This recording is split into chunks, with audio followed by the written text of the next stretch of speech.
Olá, o meu nome é Luiz Roberto e nesta nossa conversa espírita de hoje vamos abordar alguns preceitos do Espiritismo.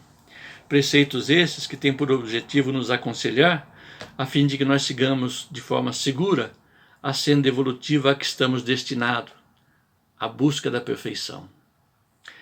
E esses preceitos foram colhidos da obra da codificação. Vou ler cada um deles e vou tecer pequeno comentário a respeito, segundo o meu entendimento, conquanto eles sejam bastante esclarecedores por si só. Então, o primeiro deles: toda a prática espírita deve ser gratuita, dentro do princípio do Evangelho, dai de graça o que de graça recebestes. Ora, isso significa que nós, os espíritas, ao atendermos as criaturas que vêm às nossas casas, ou aquela a quem visitamos, seja sempre gratuita. Seja quando entregamos um alimento, quando entregamos um agasalho, seja quando aplicamos um passe, efetuamos uma palestra ou um curso espírita, o objetivo é sempre o da gratuidade. Essa gratuidade atende perfeitamente ao ensinamento da de graça o que de graça recebeste. O segundo preceito: a prática espírita é realizada sem nenhum culto exterior, dentro do princípio cristão de que Deus deve ser adorado em espírito e verdade. Deus é onipresente, está em nós, queiramos ou não, acreditemos nele ou não. Deus está em tudo e todos, seres animados e inanimados.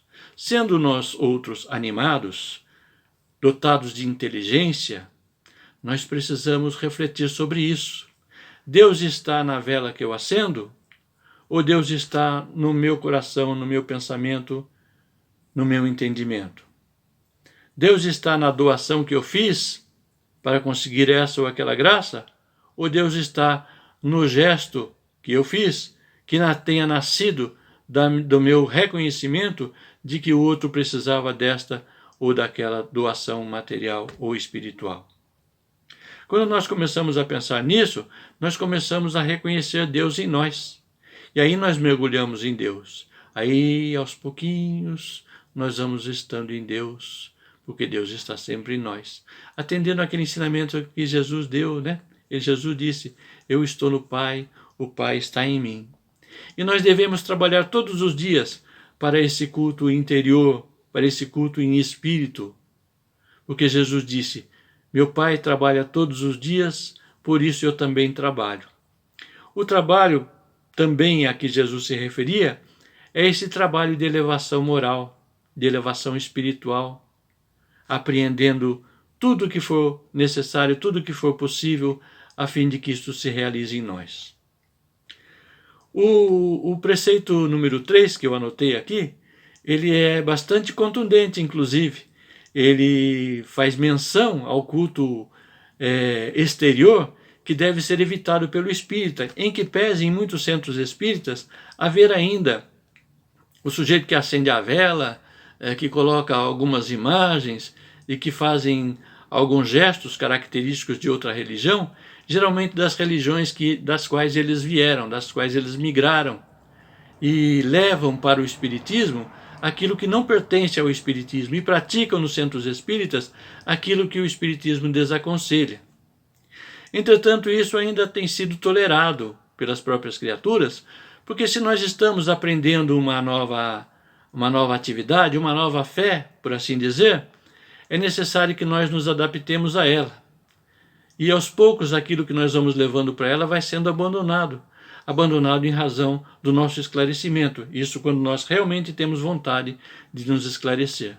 Então, o Espiritismo não tem corpo sacerdotal e não adota e nem usa em suas reuniões e em suas práticas paramentos, alcoólicos, incenso, fumo, altares, imagens, andores, velas, procissões, talismãs, amuletos, sacramentos, concessões de indulgência, horóscopo, cartomancia, pirâmides, cristais, búzios, rituais ou quaisquer outras formas de culto exterior.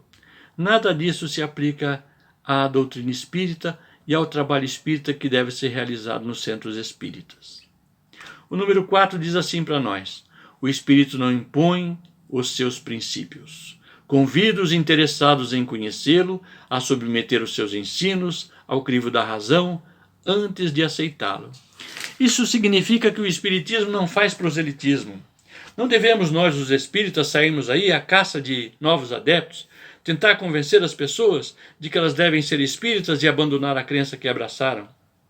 Ora, muito melhor que o sujeito seja um católico, um bom católico, um protestante, um bom protestante, um umbandista, um excelente umbandista, do que ser um péssimo espírita por não estar em sintonia com os ensinamentos da doutrina espírita. O espiritismo, ele não impõe, a doutrina espírita por si, não impõe ao outro a sua vontade.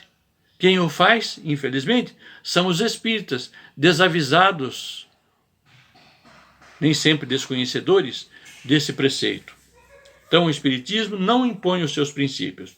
Convida o interessado ou os interessados em conhecê-lo a submeter os seus ensinos ao crivo da razão antes de aceitá-los.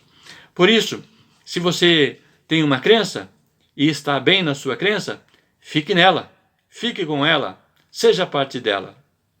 Agora, se você não tem uma crença, ou a crença que abraçou não responde ou corresponde mais às suas necessidades de elevação espiritual, aí venha para o Espiritismo.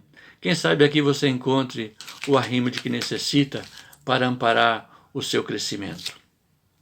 No número 5, nós temos o seguinte preceito: a mediunidade, que permite a comunicação dos espíritos com os homens, é um dom que muitas pessoas trazem consigo ao nascer, independentemente da diretriz doutrinária de vida que adote.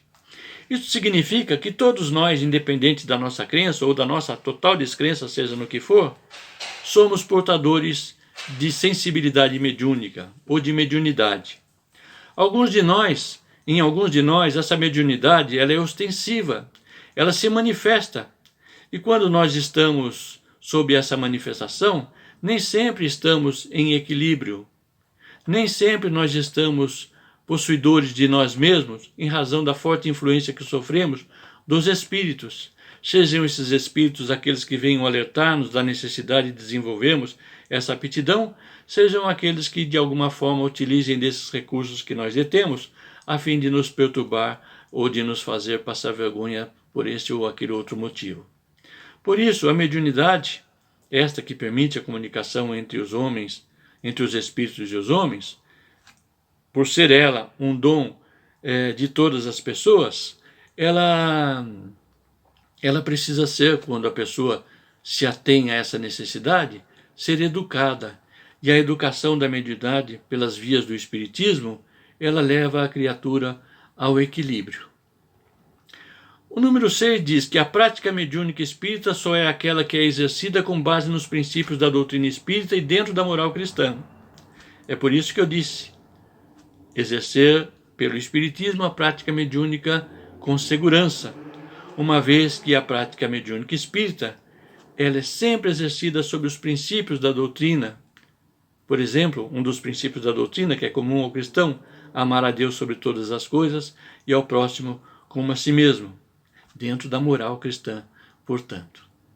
O número 7 diz assim: o Espiritismo respeita todas as religiões, valoriza todos os esforços para a prática do bem, trabalha pela confraternização entre todos os homens, independentemente de sua raça, cor, nacionalidade, crença ou nível cultural e social, e reconhece que o verdadeiro homem de bem é o que cumpre a lei de justiça, de amor e de caridade na sua maior pureza. Portanto, repito o que eu disse anteriormente: se você tem uma crença que não seja a do Espiritismo e lá essa crença lhe faz bem, lhe torna um homem de bem, fique nela, porque crença boa é aquela que faz a pessoa melhor. E o Espiritismo não é a única doutrina que pode socorrer a criatura e fazê-la ser uma pessoa melhor. Enganam-se inclusive os espíritas que dizem que no futuro todas as religiões serão extintas e o Espiritismo prevalecerá. Grande tolice, dizem esses sujeitos, uma vez que o Espiritismo não é a religião do futuro, mas o futuro das religiões, em que estaremos unidos pela única, substancial, absoluta moral trazida pelo Cristo Jesus. Nascer, morrer, renascer ainda e progredir sempre, tal é a lei. Isso registrou-nos Allan Kardec, para deixar bem claro que nós devemos crer, sim, na sobrevivência do espírito após o desenlace, após a morte física, após o desencarne. Nós precisamos compreender que já existíamos antes desse corpo físico existir e que viemos habitá-lo, por assim dizer, a fim de dar sequência ao nosso progresso espiritual aqui na vida física. E que isso se sucede inúmeras vezes, nascer, morrer, renascer, ainda e progredir sempre, tal é a lei. Isso significa que nós hoje somos melhores do que nós éramos antes. Ninguém se iluda, ninguém no dia de hoje, por pior que o sujeito possa ser, é pior que ontem. Hoje nós estamos melhor, porque existe lá no Livro dos Espíritos uma lei chamada Lei de Progresso, e nós estamos todos sujeitos à lei de progresso, estamos sempre progredindo, queiramos ou não. Nascer, morrer, renascer ainda e progredir sempre, tal é a lei. Fé inabalável só é a que pode reencarar frente a frente a razão em todas as épocas da humanidade. Assim também este preceito espírita vem mostrar para nós que a nossa fé ainda é falível. Ela tem a nossa idade, a nossa infantilidade espiritual ainda. Portanto, nós mudamos os conceitos de fé no curso do tempo, à medida em que nós evoluímos, isso individualmente e coletivamente, até alcançarmos esta fé inabalável, aquela fé que pode encarar a razão frente a frente em todas as épocas da humanidade. Uma fé inabalável que se firma entre a humanidade dos dias de hoje, odierna, como diria o nosso querido Divaldo Pereira Franco, é a de que Deus é absoluto, onipresente, onisciente, onipotente, em tudo está, tudo pode, tudo sabe. Esta fé inabalável, todas as criaturas da Terra a têm hoje, ainda que neguem a existência de Deus. Porque o estágio evolutivo em que a Terra se encontra, em que os espíritos da Terra se encontram, admite Deus. E aquele que o nega o faz tão somente por orgulho, mas sabe que Deus existe. E esta fé é inabalável na criatura, por mais que ela própria possa negá-lo. Fora da caridade não há salvação. Esse preceito é muito interessante, porque quando nós falamos de caridade, nós geralmente pensamos na doação de um agasalho, de um alimento, de uma visita ou coisa parecida. Nós encaramos a caridade sempre sob o aspecto material e em relação a outrem. Quando a caridade verdadeira se inicia em nós. Nós devemos ser caridosos conosco mesmo, caridoso com a gente mesmo, a fim de que nós possamos, em ser caridosos conosco mesmo, gostar disso, achar muito bom isso e distribuir para os outros, auxiliar as outras pessoas, fazê-las felizes também. E aí nós vamos descobrir uma coisa que nós perseguimos desde sempre nessa humanidade terrena, que é a felicidade. A felicidade só existe quando nós fazemos o nosso próximo feliz. Quando o marido, por exemplo, tece um elogio ao alimento que a mulher preparou, ao zelo, ao cuidado que ela tem com a casa, aos sucessos que ela teve na sua atividade profissional. Isso é realmente felicidade, porque você vai fazer a pessoa, alvo do seu elogio, do seu honesto elogio, feliz. Então você também é feliz. Eu sou o sujeito que, cheguei no dia dos namorados, o sujeito de bem, né? Que não é aquele que quer receber, né? Mas aquele que pensa, vou comprar um presente para minha namorada ou para o meu namorado, diz a garota, e vai comprar esse presente. E ela já almeja, já vislumbra na sua mente a felicidade que o seu companheiro ou a sua companheira vai ter ao receber aquele brinde, aquele presente. Ela vai vê-lo, fazê-la feliz, vai fazer a criatura feliz, e ela já é feliz desde logo. Mais vale dar do que receber. Por isso, fora da caridade não há salvação. Me lembro até uma vez que eu estava precisando tomar fazer um tratamento espiritual. Meu pai fez lá uma observação a respeito da minha situação espiritual e me disse: meu filho, você prefere aplicar passe ou receber passe? Aí, na minha inteligência, eu disse: eu prefiro aplicar passe. Por que eu disse que prefiro aplicar passe? Porque aprendi com a doutrina espírita, com o Cristo Jesus, que é dando que se recebe. Se eu aplico passe, se eu distribuo bênçãos, eu sou imediatamente alvo dessas mesmas bênçãos. Então é melhor dar do que receber. Então disse meu velho: vai aplicar passe então, sujeito, para de moleza, vamos lá. E lá fui eu aplicar passe. Foi muito legal isso, né? Foi bastante legal. Número 11. O estudo das obras de Allan Kardec é fundamental para o correto conhecimento da doutrina espírita. Depois dessa conversa espírita, no nosso próximo vídeo, vou falar das obras da codificação espírita. Colhi esse material na internet, tem aí à disposição. Colhi esse material, e é muito bom. Ele é um material que dispensa muito comentário, mas dá uma noção para aquele que for ver o vídeo de como a doutrina espírita veio num crescente a partir de O Livro dos Espíritos, e esse crescente se estende até os dias de hoje. Então o estudo, melhor dizendo, das obras de Allan Kardec é fundamental para o correto conhecimento da doutrina espírita, e proximamente nós vamos estudar.